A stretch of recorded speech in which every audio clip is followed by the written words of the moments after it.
ఆంధ్రప్రదేశ్లోని ప్రసిద్ధ పుణ్యక్షేత్రం అన్నవరం దేవస్థానంలో శుభముహూర్తాల సందర్భంగా వివాహాల సందడి నెలకొంది. కొండపై ఉన్న దేవస్థాన పరిసరాలు నూతన వధూవరులతో కళకళలాడాయి. తెల్లవారుజాము నుంచే వివాహ మండపాలు భక్తులతో కిటకిటలాడగా వివాహ కార్యక్రమాలు ఘనంగా నిర్వహించబడ్డాయి.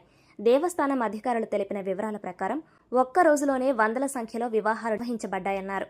రాష్ట్రంలోని వివిధ జిల్లాల నుంచే కాకుండా పొరుగు రాష్ట్రాల నుంచి కూడా భక్తులు పెద్ద ఎత్తున తరలివచ్చినట్లు తెలిపారు. స్వామివారి సన్నిధిలో వివాహం చేసుకుంటే దాంపత్య జీవితం సుఖశాంతులతో కొనసాగుతుందనే విశ్వాసంతో అనేక కుటుంబాలు ఇక్కడికి రావడం విశేషం.